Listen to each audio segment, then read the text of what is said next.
Sudah. Bismillahirrahmanirrahim. Bismillah, alhamdulillah. Wassalatu wassalamu ala sayyidina Rasulillah Sayyidina wa maulana Muhammad ibn Abdullah wa ashabihi wa man wala. Subhanaka la ilma lana illa ma 'allamtana innaka antal alimul hakim. Rabbi shrah li sadri wa yassir li amri wahlul 'uqdatam min lisani yafqahu qawli. Rabbi zidna ilman warzuqna fahman wa'tina hikman birahmatika ya akramal akramin. Bulan suci Ramadan yang mana kita telah sampai kepada hal-hal yang amat sangat wajib diperhatikan oleh seluruh umat Islam ketika ingin melaksanakan ibadah puasa. Harus diperhatikan dengan sungguh-sungguh, harus diperhatikan dengan benar-benar sehingga ibadah puasanya diterima oleh Allah Subhanahu wa taala dan ibadah puasanya sah di mata Allah Subhanahu wa taala. Harus diperhatikan.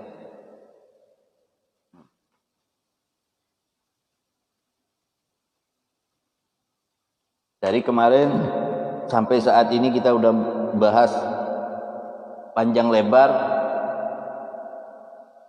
tentang hal-hal yang demikian itu. Masuklah kita kepada pembahasan yang ketiga.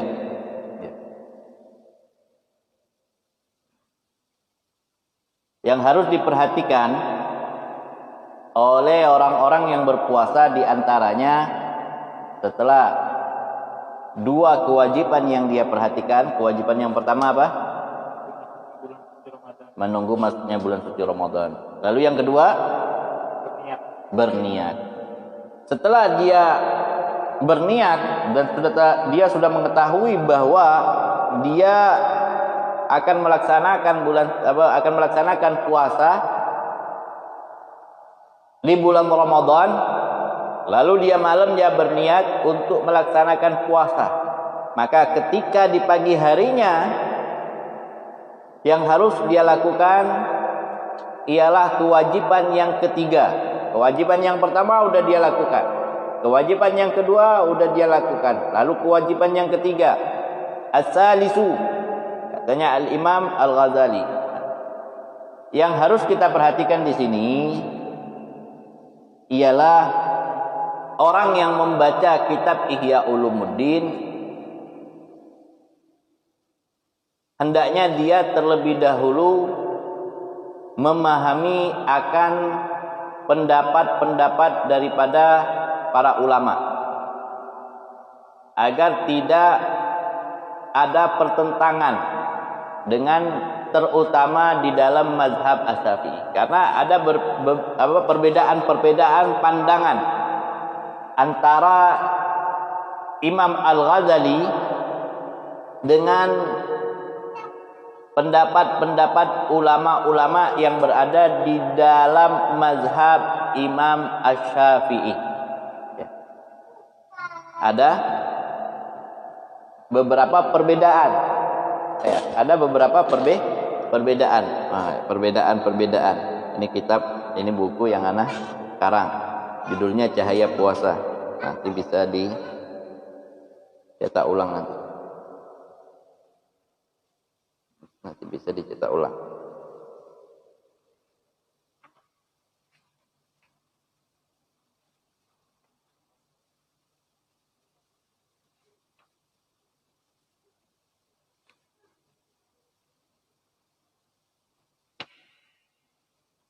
Udah berhenti sakit perutnya?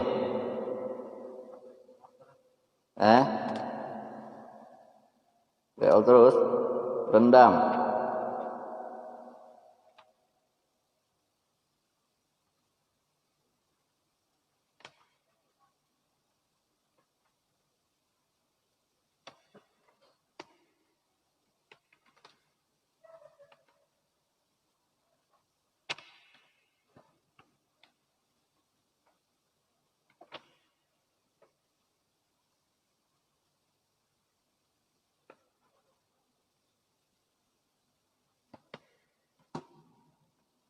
Jadi orang yang mempelajari kitab ini harus, yang pertama dia harus paham dulu, atau dia mencari guru yang betul-betul sudah memahami mazhab, minimal mazhab Asy-Syafi'i, karena Imam Al-Ghazali ini berpegang kepada mazhab Asy-Syafi'i. Walaupun nanti pendapat-pendapatnya beliau ada sedikit perbedaan dengan ulama-ulama Asy-Syafi'i. Ya. Sehingga kalau tanpa ada guru bahaya ini mempelajari kitab Ihya Ulumuddin. Ya, berbahaya. Ya. Harus ada guru. Baik, marhaba. Itu yang harus kita perhatikan.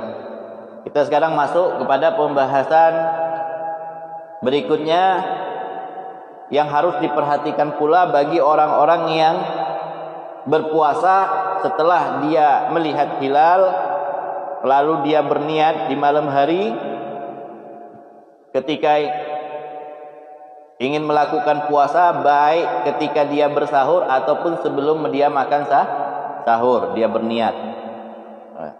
Setelah dia berniat, maka kewajiban yang ketiga yang harus dia perhatikan ialah as-salisu al-imsaku. Al-imsak, yaitu menahan diri. Nah, ini puasa. Puasa itu artinya al-imsak. Ya. Intinya puasa itu adalah imsak. Ya.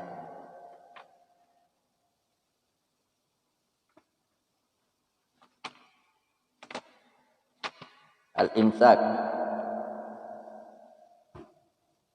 Nah. Imsak. Nah, di sini dikatakan as-shaum, ta'rifus shaum, as-shaum lughatan al-imsak, menahan. Menahan apa saja itu namanya puasa. Ya. Sebagaimana di dalam Al-Quran Allah Subhanahu wa ta'ala menggambarkan tentang keadaannya Siti Maryam, ibundanya Nabi Isa ala Nabi wa alihi abdalus salatu wassalam. Suatu hari Siti Maryam pernah berkata, inni nazartu lirahmani sauman falam ukallimal yauma insiya. Siti Maryam suatu hari beliau pernah berkata, inni nazartu lirahman, dengan kalimat saum. Ada inni nazartu lirahman, aku bernazar kepada zat yang maha pengasih, yaitu Allah Subhanahu wa ta'ala. Aku bernazar kepada Allah Subhanahu wa ta'ala sauman. Nah, sauman di sini bukan berarti dia menahan makan dan menahan minum. Iya. Sauman di dalam perkataannya Siti Maryam ini adalah saum secara bahasa, yaitu imsak, menahan dirinya.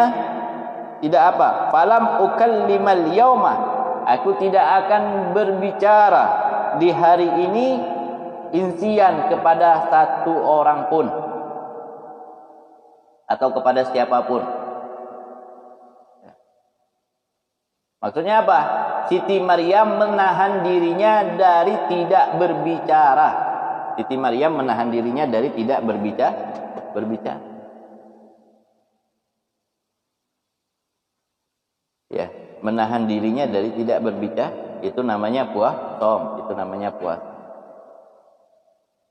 Namun secara syar'an ialah al-imsaku an jami'il muftirat min tulu'il fajri ila ghurubi syams bin niyatin makhsusatin. Puasa itu apa? Al-imsak, yaitu menahan diri an jami'il muftirat, dari semua segala sesuatu yang dapat membatalkan puasa. Menahan diri dari segala sesuatu yang dapat membatalkan puasa.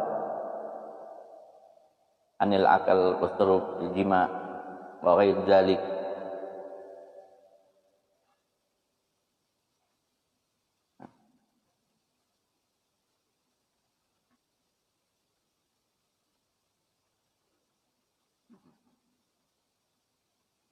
Min tulu'il fajri, dari terbitnya fajar, ila ghurubis syams, sampai tenggelamnya atau tergelincirnya matahari. Bin niyatin, dengan niat makhsusatin, yang telah dikhususkan.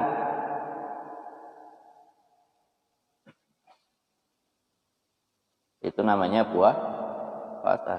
Ya, puasa itu menahan diri dari segala sesuatu yang dapat anil muftirat, yang dapat membatalkan. Min tulu'il fajar ila ghurubis syams bin niyatin makhsusatin, ya, dengan niat yang telah dikhususkan. Yang niat, ya, dengan niat yang khusus, nah, itu bisa dengan niat yang khusus. Atayib. Al-Imam Al-Ghazali menjelaskan di dalam kewajiban yang ketiga yang layak untuk, yang harus untuk diperhatikan, yang harus bahkan wajib, yang wajib untuk diperhatikan bagi orang-orang yang ingin melaksanakan ibadah puasa. Ya, wajib dia memperhatikan ini. Yang ketiga apa? Al-imsak, yaitu menahan diri an isali sayyin ila jawfi amdan ma'a dzikris shaum. Nah, perhatikan sini. Al-imsak, yaitu menahan an isali sayyin, sampai dari sampainya sesuatu ilal jawf. Al-jawf, ilal jawf, kepada tempat-tempat atau lubang-lubang dari anggota tubuh yang terbuka. Mana? Mulut, hidung, telinga, dubur, kemaluan depan, ya, dan sebagainya.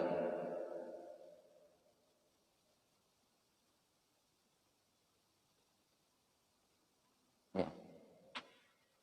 Ma'azikri som. Nah, dia ini memasukkan sesuatu, menjaga memasukkan sesuatu dengan apa? Ma'azikri som. Dengan dia mengingat bahwa dia dalam keadaan puasa, dalam keadaan dia ingat bahwa dia puasa. Ya. Ingat dia puasa. Pahami yang harinya sengaja, dengan sengaja makan, dengan sengaja minum, atau dengan sengaja memasukkan sesuatu ke dalam lubang hidung, menghirup air, sampai ke button, ya, ke dalam hidung. Ini ya, itu batal puasa. Ya, ini perhatikan, dijelaskan oleh Al-Imam Al-Ghazali, fayuksidu saumuhu bil akal. Maka rusaklah puasa seseorang itu apabila dia merusaknya bil akal, dengan makan di siang hari Ramadan. Wa syurbi wa su'uti wal huknati wala yabtudu bil fasdi wal hijamati wal iktihal wa idkhalul mil fil uzuni wal ihlil illa an yaktura fihi ma yablughul masana. Aywa. Nah, Imam Al-Ghazali sini perhatikan ya. Imam Al-Ghazali menjelaskan fayubsudu shaumuhu bil akal. Maka rusaklah puasa seseorang itu dengan makan. Puasanya seseorang itu akan rusak apabila dia makan di siang hari Ramadan. Wasyurbi, dan dengan minum.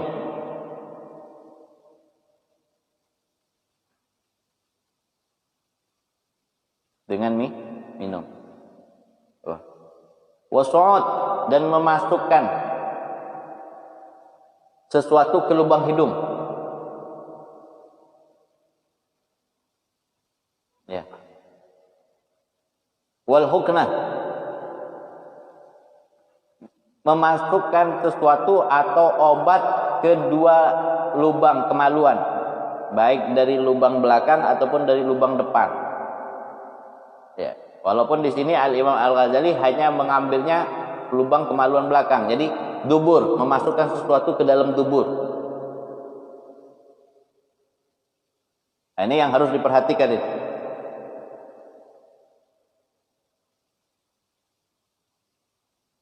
Maka batal puasa. Jadi yang batalin puasa ada berapa? Rahmat. Yang batalin puasa ada berapa? Hah?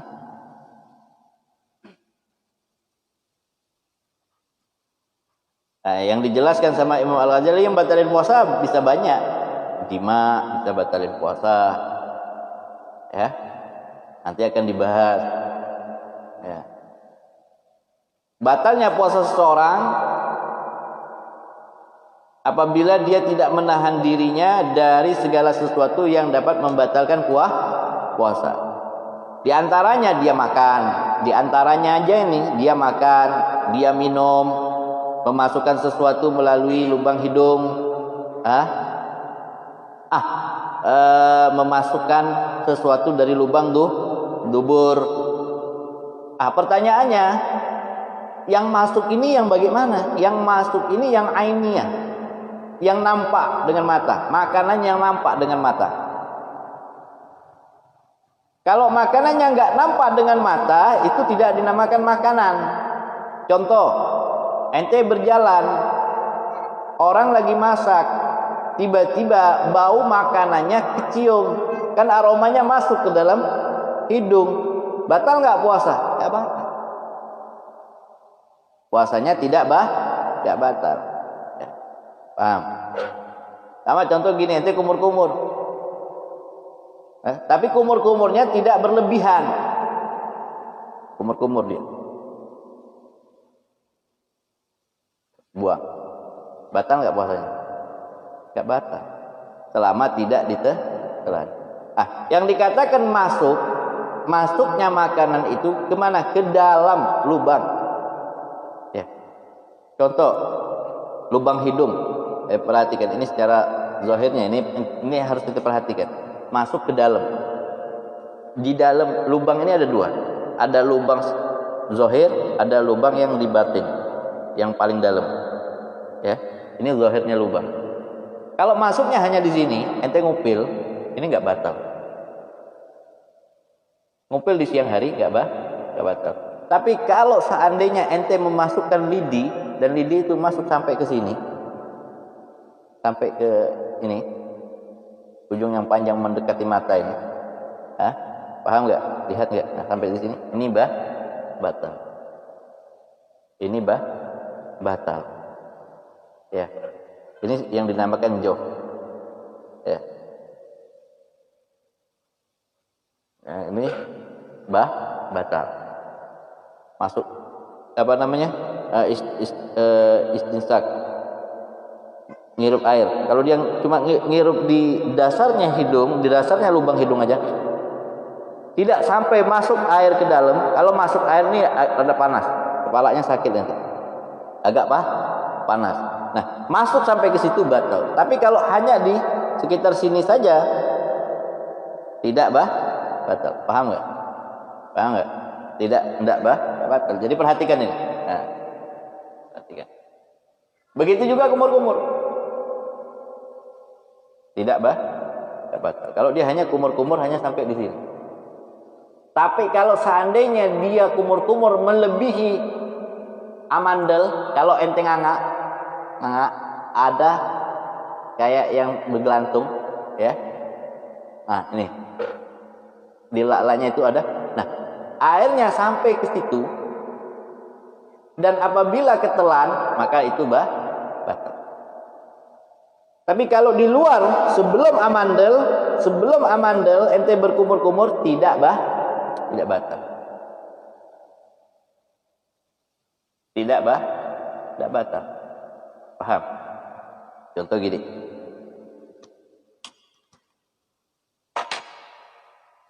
Ada si Muhammad atau Abdullah siang hari bulan puasa bawa es krim. Lalu es krimnya dimasukin ke mulutnya Jali. Dimasukin mulutnya aja Jali. Lalu cepet-cepet si Jali buang. Tuh, buang esnya. Batal nggak puasa? Apa nggak batal? Karena nggak masuk. Cepat dibuang karena. Tapi ada rasanya, ada bekasnya, tidak terhitung. Nggak terhitung. Selama dia sudah buang, paham?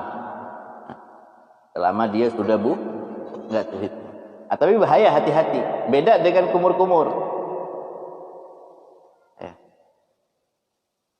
Orang mau sholat, si Rahmat mau sholat zuhur, dia wudhu, wudhu kumur-kumur,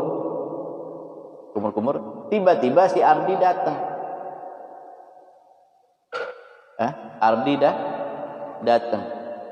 Ardi datang mengagetkan dia, ketelan air kumur-kumurnya itu ketelan, batal apa enggak puasa?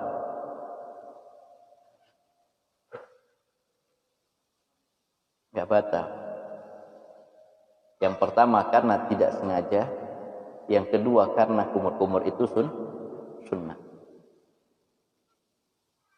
Ya, walaupun di situ ada hukum makruh ketika puasa, tetapi dia terhitung sunnahnya wudu. Paham? Nah, tapi si Ahmad kumur-kumurnya pakai es krim. Kayak terjadi tadi itu. Datang si Yudi, ngagetin si Rahmat, ketelan es krimnya, batal gak?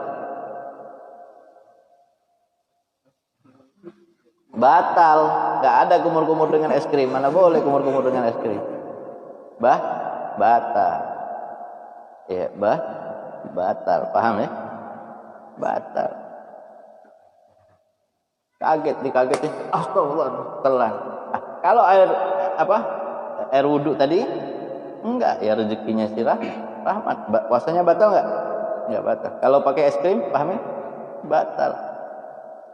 Paham? Batal. Iya. Wasyuhud, dan memasukkan sesuatu ke lubang memasukkan sesuatu ke lubang hidung. Wal huknah, memasukkan sesuatu ke dubur, ke lubang dubur. Nah, ada orang yang kena ambien, masukin obat ke lubang dubur, batal nggak? Batal puasa. Walaupun nanti ada istilah, tapi kebanyakan ulama mengatakan batal puasa. Wala yabsudu bil fasd, dan tidak rusak puasa seseorang atau tidak batal puasa seseorang bil fasd. Fasdi ini pengobatan, sekarang udah banyak itu. Di Samarinda juga sudah ada, ya fasdu.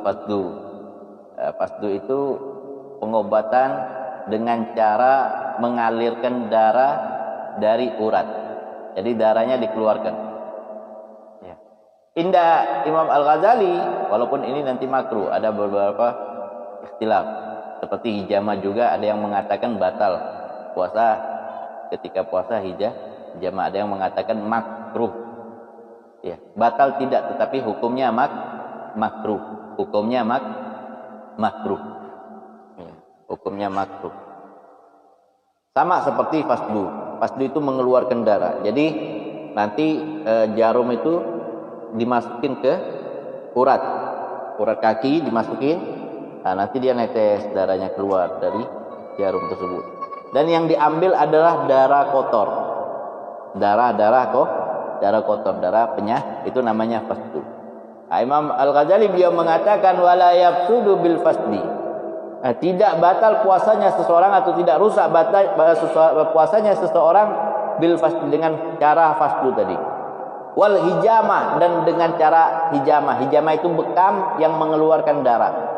Bekam yang mengeluarkan darah. Nah. Wal iktihal, dan bercelak. Memakai celak di bulan puasa. Batal enggak? Enggak batal. Tidak batal.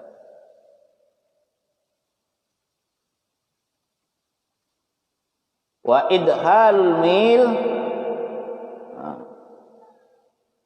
fil uzun wal ikhlil, dan memasukkan sesuatu di telinga. Di sini ada perbedaan. Di sini sudah ada perbedaan pandangan atau perbedaan pendapat antara Imam Al-Ghazali dengan ulama-ulama yang berpegang teguh kepada mazhab Asy-Syafi'i. Ya. Jumhurul ulama Asy-Syafi'i mengatakan apapun yang masuk di telinga secara sengaja dapat membatalkan puasa. Membatalkan puasa, bukan dapat membatalkan puasa. Tapi Al-Imam Al-Ghazali beliau mengatakan wa idhalul mil fil azan, dan masuk sesuatu ke dalam telinga tidak membatalkan puasa. Masuk. Tapi mu'tamad inda Syafi'i batal. Ya. Mu'tamad inda Syafi'i batal. Jadi bagaimana Habib? Kita menyikapi pendapatnya Imam Asy-Syafi'i dan Imam Al-Ghazali. Apakah pendapatnya Imam Asy-Syafi'i dengan Imam Al-Ghazali atau ulama-ulama bermazhab Syafi'iyah ini dengan Imam Al-Ghazali ini berbeda pendapat dengan perbedaan yang keras? Enggak. Orang yang bijak akan paham. Ya, berarti di sini ada illah di dalamnya. Ya, ada illah. Ada pengecualian. Ya, ada pengecualian. Walaupun Imam Al-Ghazali ini seorang peneliti yang sangat handal di zamannya. Beliau meneliti semua organ tubuh manusia, diteliti sama beliau sedetil-detilnya. Itu Imam Al-Ghazali. Ya, tetapi Imam Al-Ghazali mengambil pendapat bukan berarti Imam Al-Ghazali menolak pendapat-pendapat yang lain. Nah, kadang-kadang kita di zaman sekarang ini enggak. Kita ambil satu pendapat, lalu kita tolak pendapat-pendapat yang lain, bukan. Dan salah memahami ketika kita memahami satu pendapat ulama, yang ulama itu berada di suatu mazhab, terus ketika ulama itu berbeda pendapat dengan mazhab tersebut, jumhur ulama, mayoritas ulama yang ada di mazhab tersebut, satu ulama ini berpendapat, terus kita mengatakan berarti ulama yang berbeda ini anti dengan ulama-ulama yang lainnya, itu juga pemikiran yang salah. Itu pemikiran yang salah. Hati-hati. Makanya ketika mempelajari kitab-kitabnya ulama, yang pertama dituntut harus betul-betul memahami dulu dengan guru. Ada sanadnya yang bagus, pemahamannya yang sempurna, tidak dengan nafsu. Nah, di sini ada perbedaan. Jumhurul ulama Asy-Syafi'iyah mengatakan bahwa masuknya sesuatu ke dalam telinga itu membatalkan puasa. Tatkala kita membaca kitab Ihya Ulumuddin yang dikarang oleh Al-Imam Al-Ghazali, yang mana beliau juga menisbatkan dirinya sebagai orang yang berpegang teguh kepada mazhab Asy-Syafi'i. Nah, ini enggak mungkin secara logika Imam Asy-Syafi'i ini bertolak belakang dengan pandangan ulama-ulama sebelum beliau. Termasuk ulama Syafi'i, Imam Syafi'i sendiri. Enggak mungkin kan, enggak mungkin. Nah, lalu beliau memiliki pendapat Berarti beliau udah memiliki ijtihad sendiri, pandangan tersendiri, penelitian tersendiri. Nah, secara logika pasti ada sesuatu yang mengakibatkan Imam Asy-Syafi'i ini mengambil satu pendapat. Kenapa kok idhalul mil fil uzun ini tidak membatalkan puasa? Kenapa masuknya sesuatu ke telinga tidak membatalkan puasa? Lalu kita cari, kita lihat pendapat-pendapat yang mendekati arah pendapatnya Imam Al-Ghazali ini. Akhirnya barulah kita dapat, oh ini berlaku bagi orang yang memiliki penyakit di telinganya. Telinganya sakit, yang sakitnya begitu dahsyat sehingga bisa-bisa mengganggu ibadah puasanya. Dan kalau seandainya dia memasukkan sesuatu itu atau memasukkan obat ke telinganya, maka penyakitnya akan reda. Nah, pendapat yang demikian inilah jadinya timbul pendapatnya Imam Ghazali. Nah, boleh seseorang yang menderita penyakit di telinganya dan penyakitnya itu dapat merusak puasanya untuk memberikan obat ke telinganya. Ya. Walaupun indah Imam Ahmad sendiri mengatakan batal puasanya. Nah, tetapi jumhur ulama Asy-Syafi'i mengatakan kalau seandainya dia sakit, nah, maka dimaafkan. Ya. Bukan berarti dia sehat terus masuk sesuatu apalagi dengan sengaja, tidak batal. Batal. Terkecuali tidak sengaja. Paham? Nah. Wal ihlil, dan memasukkan sesuatu ke dua lubang kemaluan, baik melalui dari dubur, ihlil ini memasukkan sesuatu ke lubang kemaluan kubul yang di depan, tempat keluarnya kencing. Ya. Zakar atau lubang anusnya wanita, lubang tempat keluar kencing. Ini pun berbeda pendapat. Imam Asy-Syafi'i, mazhab ulama Syafi'iyah dengan Imam Al-Ghazali. Ada perbedaan pendapat. Jadi kita harus bijak di dalam menyikapi ulama-ulama yang berbeda pendapat. Bukan mereka saling bermusuhan, bukan mereka saling membenci satu dengan yang lain, terus menyalahkan satu dengan yang lain, melemahkan dalil satu dengan yang lain, bukan. Dan itu bukan ajaran-ajaran kita. Itu bukan manhaj kita. Adapun sebagian orang kalau sudah melihat ada perbedaan, terus mereka langsung memponis bahwa orang yang berbeda itu adalah orang-orang yang salah dengan kesalahan yang besar atau fatal. Ini sangat salah pemandangan demikian. Manhaj kita ini, metode kita di dalam menyikapi ulama itu sangat arif. Ulama-ulama kita ini sangat-sangat menghormati ulama, walaupun ulama itu berbeda sama sekali. Berbeda. Sehingga tidak mudah menganggap mereka ini keluar dari kaidah-kaidah fikih. Tidak mudah menyalahkan mereka, bahkan wal iyazubillah tidak mudah mengkafirkan, menyesatkan mereka, memurtadkan mereka. Kebanyakan orang enggak. Beda pandangan, beda paham sama dia langsung enggak. Siapa ente? Siapa mereka? Mereka ini lebih arif. Nah, tergantung ilmunya kita. Kamu ini belajar benar apa enggak? Dengan guru yang bagaimana? Dengan guru yang arif atau bukan? Kan gitu. Memasukkan sesuatu ke lubang keluarnya air kecil, inda jumhurul ulama asy-Syafi'iyah, itu batal puasanya. Imam Al-Ghazali menganggap itu tidak batal. Itu tidak batal. Itu tidak batal. Ya sama seperti seperti orang yang sakit, kalau memang dia sakit dan butuh untuk diobati, dengan mengobatinya dia bisa ambil pendapatnya Imam Al-Ghazali, nggak apa-apa. Kalau memang betul-betul dia sakit, kan begitu. Indah nggak kira-kira? Nggak nyalahkan Imam Al-Ghazali kan?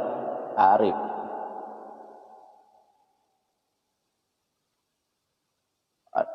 Ada orang yang berpendapat tentang suntik juga gitu. Pendapat ulama macam-macam. Ada yang batal, ada yang tidak batal. Ada yang batal sama sekali.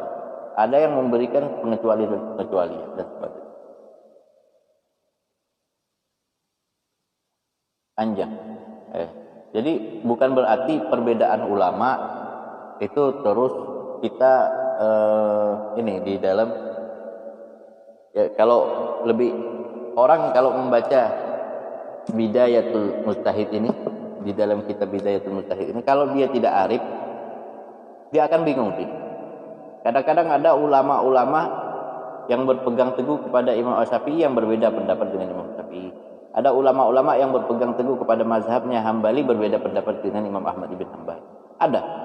Apakah terus kita menganggap bahwa orang-orang ini tidak mencintai Imam Syafi'i, tidak mencintai Imam Ahmad ibn Hanbal? Bukan. Mereka ada kalanya di daerah mereka memiliki kasus permasalahan yang berbeda-beda. Akhirnya mereka mencari mendapatkan ijtihadnya mereka, dapatlah apa yang mereka putuskan seperti itu. Paham nggak? Gitu loh. Jadi harus arif, harus bijaksana. Jangan. Yang kasihan nanti orang awam. Kalau ente jadi orang yang suka nyalain, akhirnya yang kasihan orang awam bingung. Ini mana yang benar? Nah, jadilah ulama itu rahmah. Jangan sedikit-sedikit, nggak boleh itu, nggak ada dalilnya. Dalilnya mana? Semuanya harus pakai dalil. Pusing kepala kita. Orang awamnya yang bingung gitu. Orang awamnya yang bingung. Jadi jangan membingungkan orang awam. Jadilah ulama yang menjadi orang awam itu paham terhadap sesuatu yang dia nggak paham. Dia nggak paham, dikasih paham.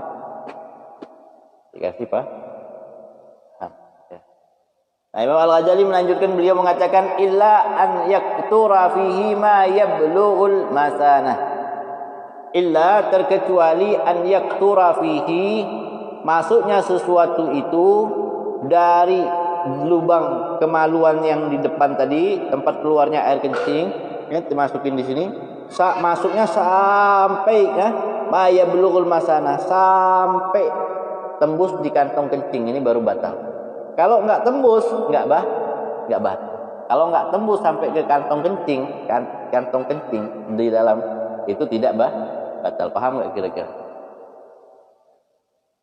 Kalau masukinnya tembus, indah Syafi'i mau tembus mau nggak tembus mau sampai ke kantong kencing nggak sampai ke kantong kencing batal.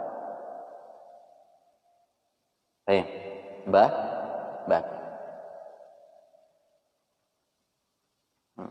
Wa ma yasilu bi ghairi qasdin min ghubar tariq au jubab tusbiku ila jawfihi au ma yusbiku ila jawfihi bi matmadah fala yuftir. Yang di sini dikatakan wa ma, dan apa-apa saja yasilu bi ghairi qasdin, yang masuk ke dalam lubang, ke dalam rongga-rongga yang terbuka tadi, bi ghairi qasdin, tanpa disengaja. Disengaja. Min ghubar, dari debu. Au jubab, atau masuknya lalat. Jali lagi tidur, mulutnya nganga. Masuk sampai ke sini. Gue bangun. Nggak bernapas ya. Gue bangun. Lalat masuk ke sini. Batal nggak puasanya menjudi? Kenapa? Karena nggak sengaja. Karena tidak sengaja.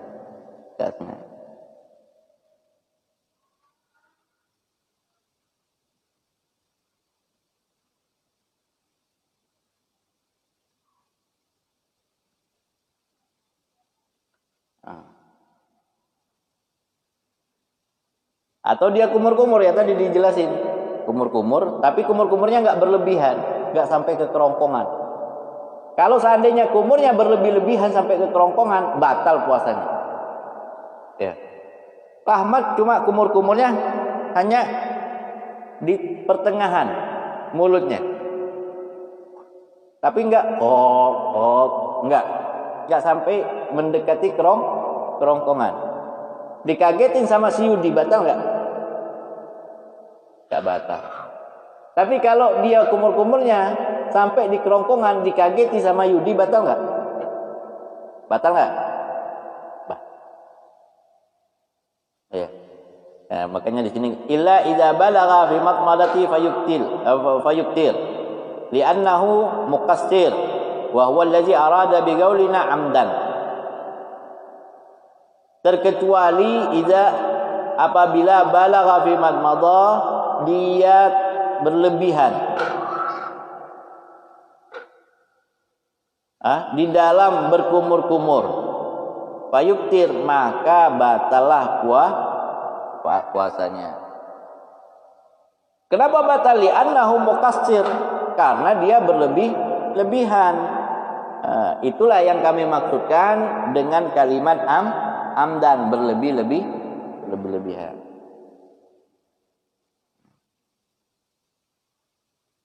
Wa amma zikru shaum, adapun tatkala kami mengatakan bahwa mereka ini ada ingat dengan puasa. Maksudnya dia tahu kalau dirinya puasa. Maksudnya apa? Fa'aradna bihi, yang kami inginkan, yang kami ingin jelaskan dengan hal yang demikian tersebut, dengan demikian itu al-ikhtiraj anin nas, yaitu mereka agar terpelihara dari lupa. Maksudnya begini, orang yang lupa itu selamat. Orang yang lupa itu selamat. Orang yang lupa tidak merusak ibadahnya. Orang yang lupa tidak merusak ibadahnya. Orang yang lupa tidak merusak ibadahnya. Jadi itulah maksudnya orang yang lupa itu terpelihara. Orang yang ingat akan merusak ibadah. Fahmi bangun tidur, makan 2 piring. Sudah makan 2 piring, Alpian datang. Mi, ikam kada puasa kah? Hah? Puasa kah hari ini? Bukan. Tadi malam ikam sahur. Kata si Alpian. Tadi malam ikam sahur ya? Oh iya ya, astagfirullahaladzim, lupa anak kirain tidak puasa. Batal nggak puasanya, Pak? Nggak batal, karena lupa. Tapi kalau sengaja pura-pura lupa, batal. Batal. Ya. Orang yang lupa tidak fa innahu la yuftir. Ya, lupa tidak batal. Amma man akala amidan fi tarfain nahar atau fi tarfian, di 2 siang, yaitu masuknya pagi dan sore. Tsumma zakhara lahu annahu akala an-nahara bitahqiq fa alaihi al-qada. Nah, kalau dia nggak lupa, dia makan di 2 siang, di 2 ujung siang, maksudnya apa? Ketika sudah terbitnya fajar, udah harus imsak, atau di sore hari mau mendekati buka, belum buka dia makan. dan dia tahu bahwa dia itu dalam keadaan puasa, maka puasanya batal dan dia wajib qada. Wa in baqiya ala hukmi dhannihi wa ijtihadihi, tapi kalau seandainya dia makan dikarenakan keyakinan dia bahwa saat itu bukan lagi bulan puasa atau saat itu bukan lagi hari-hari Ramadan, atau dia ijtihad bahwa ijtihadnya ini menunjukkan hari ini tidak lagi puasa, sudah keluar daripada Ramadan, fala qada'a alaihi, maka makannya itu tidak dianggap membatalkan puasa dan tidak wajib bagi dia puasa qada, tidak wajib mengqada. Wala yanbaghi, kenapa kau makan di siang hari? Karena anak tadi malam sudah melihat hilal Syawal. Saya tadi malam sudah melihat hilal Syawal. Ya, saya hari ini udah satu Syawal. Nah, dia makan di siang hari, maka dia nggak wajib qada. Dia sudah lebaran, tapi yang belum melihat kalau dia makan kayak jali, belum diumumin sudah batal, wajib qada nggak? Wajib qada. Ya. Atau dia ijtihadnya menyatakan bahwa besok itu sudah satu Syawal, besok siang dia makan, wajib qada nggak? Ya, wajib qada. Paham? Tidak wajib nggak wajib qada, tidak wajib qada. Wallahu a'lam bissawab. Itu paham ya? Nah, mudah-mudahan yang sedikit ini bermanfaat. Allah Subhanahu wa taala memberikan kemudahan kepada kita menjaga ibadah puasa kita dari segala sesuatu yang dapat membatalkannya. Amin ya rabbal alamin. Taqabbalallahu minkum.